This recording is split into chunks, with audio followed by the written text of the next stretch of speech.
Comrades Marathon, we'll probably get 22,000 runners this year. There's been years where only a handful of Americans have done it. When they get 15 to 20 Americans, they make a big deal about it. This year, we're going to have about 150 Americans do the Comrades Marathon. And we got some fast runners, too.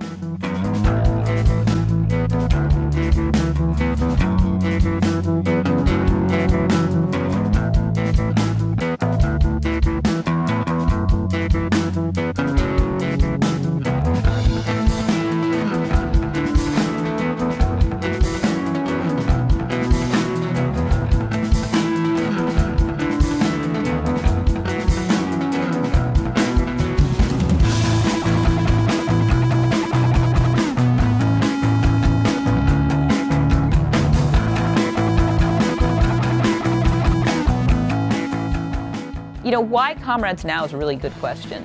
I haven't been this excited about a running event ever in my life.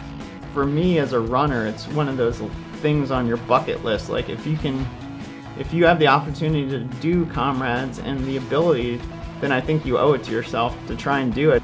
The 4 U.S. elite runners that are going will be, I think, the strongest showing at Comrades in quite some time. I think we all have the opportunity to get on the podium. If I didn't think I could win the race, I wouldn't be training, and I wouldn't be going over there. We have as good a shot as anybody. I think I can take this race. I think it will require me having a great day, but I know how to have a great day.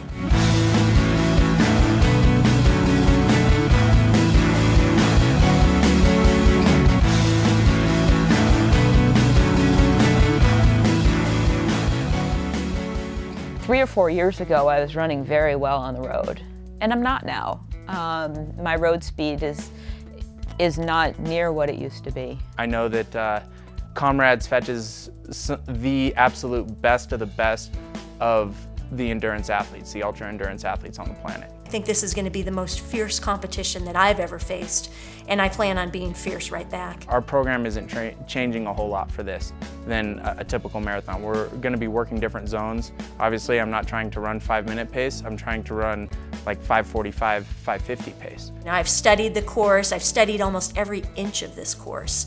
I've trained specifically for this course. I've tried to recreate the conditions in Bend that I'm going to see in Comrades, and I've studied my competition.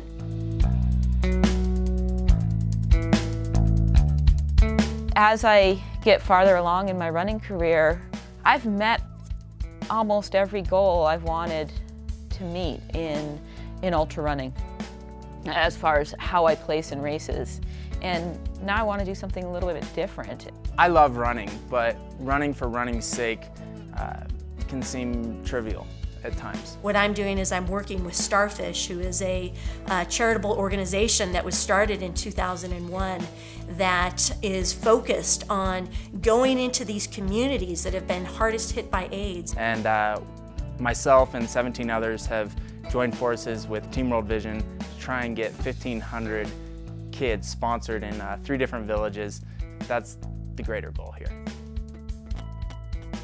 2.1 million children in South Africa alone will be orphaned by AIDS by the end of 2010.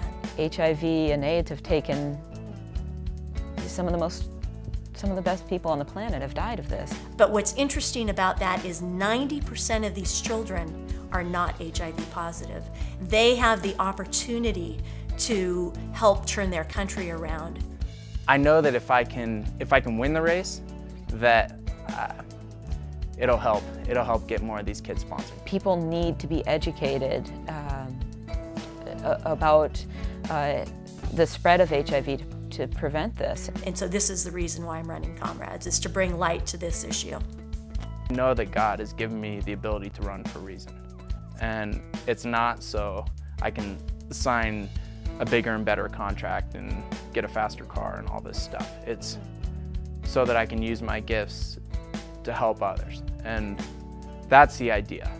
I've gotten so much out of running. It's done so much for my life. I mean, I certainly haven't gotten rich off it, but it's enriched my life in ways beyond money. There's only one person that's going to win this race. Only one that's going to cross that line first in Durban, but we get these kids sponsored and there's going to be 1,500 winners. and this is a way I can give back. And I know it's really cliche, but I do think that people who've been given a lot in their lives, even if they've worked hard to get that, if they're in a position where they can give back, they should. But I'm also going to try and be that first guy to cross the line too.